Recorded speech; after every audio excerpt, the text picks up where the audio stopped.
샬롬. 하나님을 가까이 하는 21일 잘 보내고 계시죠? 늘 주님 안에서 주님과 동행하시는, 그리고 요한복음 말씀을 묵상하시면서 그 은혜가 늘 가득하시길 축복하고 기도합니다. 우리가 지금 왕의 자녀 서약식 말씀을 계속 나누고 있습니다. 지난주는 우리 양현서 전도사님을 통하여서 하나님 앞에 정결이라는 말씀을 함께 들었습니다. 내가 하나님의 성전이다. 예수님이 성전에서 장사하고 있는 사람들의 상을 뒤집어 엎으시면서 만민의 기도하는 집, 우리 아버지 집이 그런 집이다 하시며 그 성전을 성결케 하시는 사건을 우리가 보면서 비단 성전뿐만 아니라 고린도전서 말씀에 우리가 하나님의 성전이라, 예수님을 모신 마음, 하나님을 모신 우리가 하나님의 성전이기에 정결하게 살아내자 라는 말씀을 함께 나누었습니다. 오늘은 왕의 자녀 두 번째 말씀, 세상 앞에서의 정의입니다. 우리가 요한복음 말씀을 21일 동안 묵상하고 있기에 거기에 발맞추어서 왕의 자녀 서약식, 하나님 앞에 정결, 세상 앞에서 정의, 나 자신 앞에 정직의 세 가지 말씀을 요한복음 말씀에서 찾아서 그렇게 나누고 있는데요. 이번 주는 요한복음 8장 말씀을 가지고 나누려고 합니다. 8장 본문 말씀은 3절에서 12절까지 말씀을 나누게 될 것 같아요. 우리 공과에 지금 1절에서 11절까지 나왔는데 12절 말씀을 꼭 챙기셔야 됩니다. 마지막 요 공란에 12절 말씀을 꼭 적어 가시면 좋겠어요. 12절 말씀 너무 핵심이 될 것 같아요. 마음 열기, 가장 위대한 용서해서 내가 경험한 가장 큰 용서를 하거나 용서를 받거나 한 적이 있나요? 용서를, 사람이 그래요. 용서받은 건 별로 기억이 안 나요. 근데 내가 용서한 거는 기억이 납니다.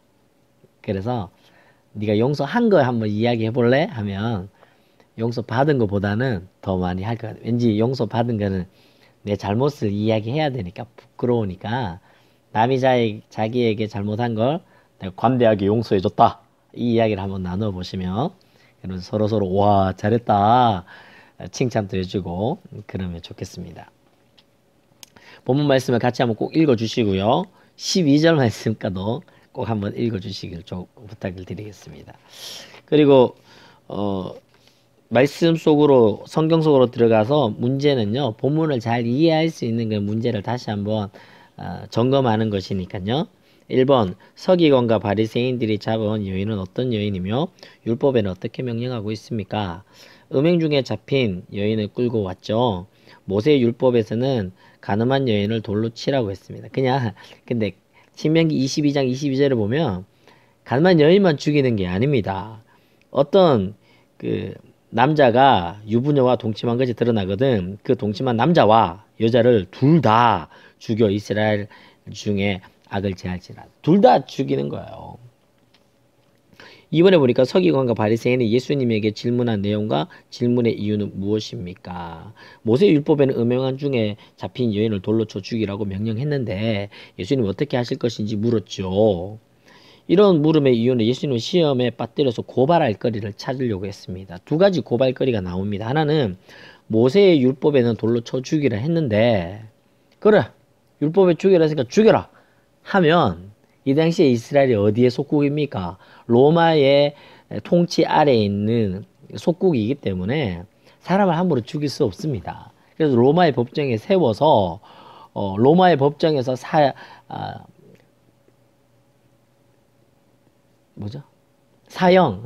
사형이 언도가 되어야 죽일 수 있는 거거든요. 그래서 로마의 율법대로 죽이면, 모세 율법대로 죽이면 로마 실정법의 어김이 되는 것이고, 또는 그러면 로마 실정법을 지키기 위해서 살려라 하면 모세의 율법을 또 어기는 것이 되는 것입니다. 이 난감한 상황을 만든 것이죠. 세 번째로 예수님의 대답과 행동은 어떠했습니까? 예수님은 자신의 몸을 굽혀 손가락으로 땅에 뭔가를 쓰셨고, 죄 없는 자가 먼저 돌로 치라고 하시고, 다시 몸을 굽혀 손가락으로 땅에 쓰셨습니다. 예수님의 그 대답이 중요해요. 행동도 중요하죠. 예수님 어떤 행동 하신지. 그런데 바닥에 뭘 쓰는지를 우리는 모르잖아요. 어떤 분들은 거기에 모여 있는 사람들의 죄를 썼을 거다.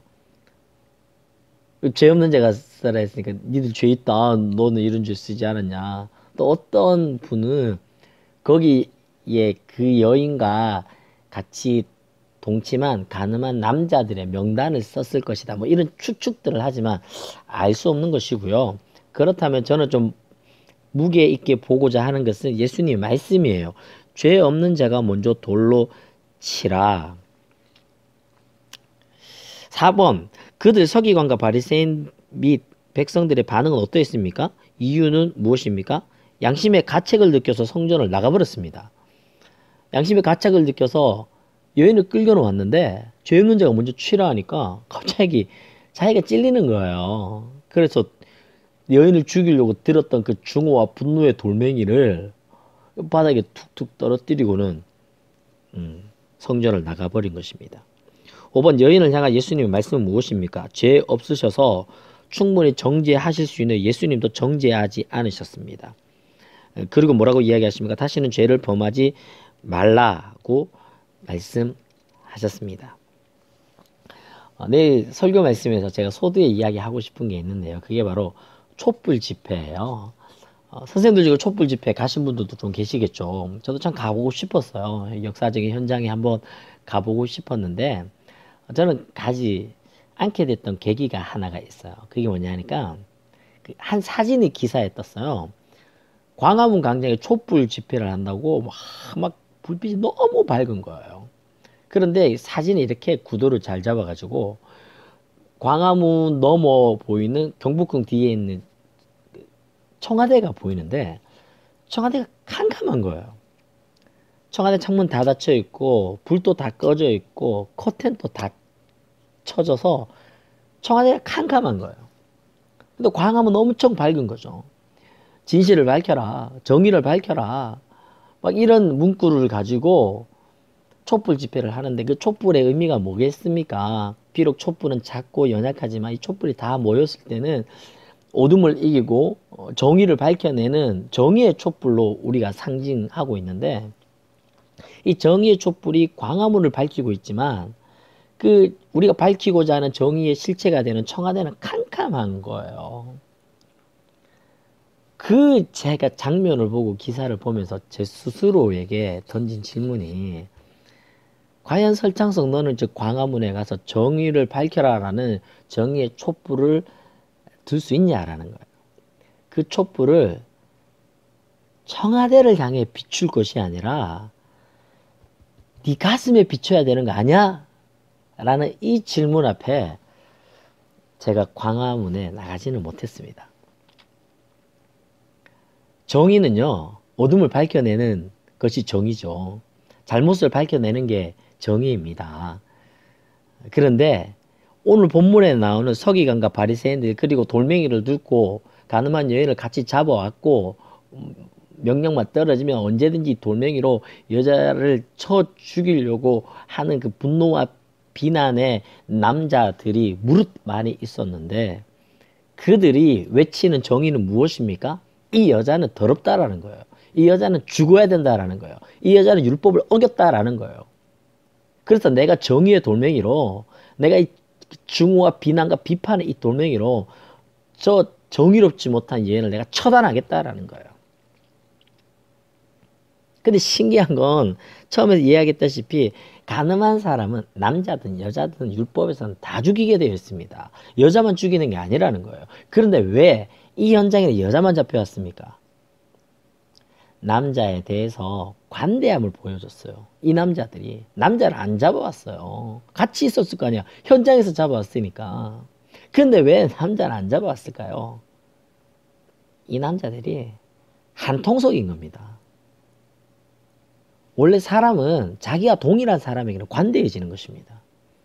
여기 있는 남자들이 하나같이 어쩌면 이 여인과 간음을 했을는지도 모르겠고, 이렇지 않더라도 또 다른 모양으로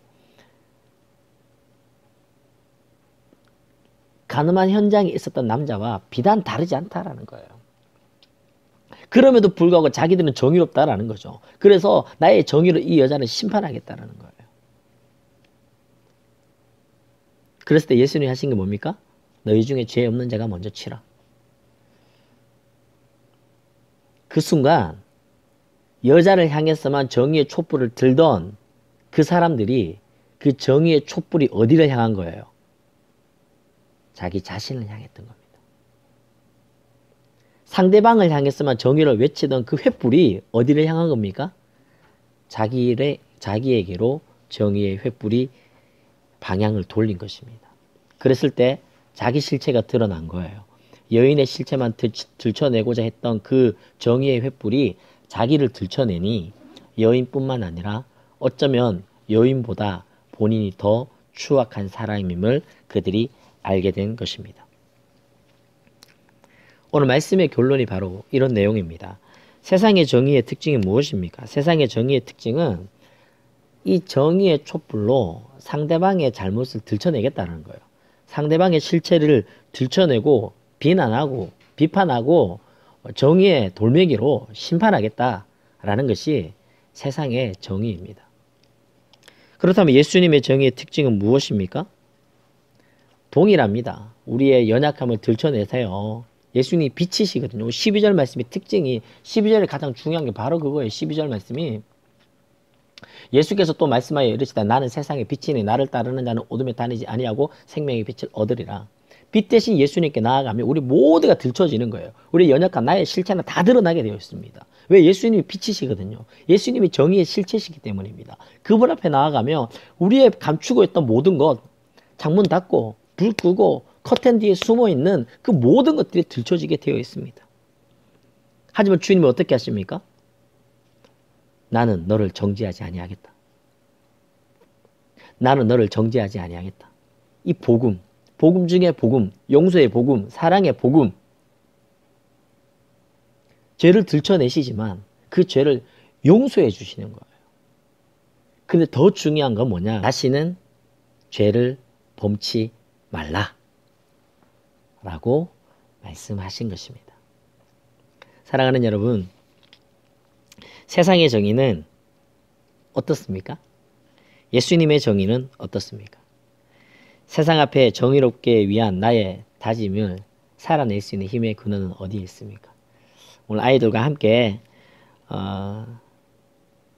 내 모습이 서기관과 바리새인들 분노와 정의라는 이름으로 포장된 분노와 비난과 비판의 돌멩이를 쥐고 있는 손을 좀 놓아야 되지 않을까.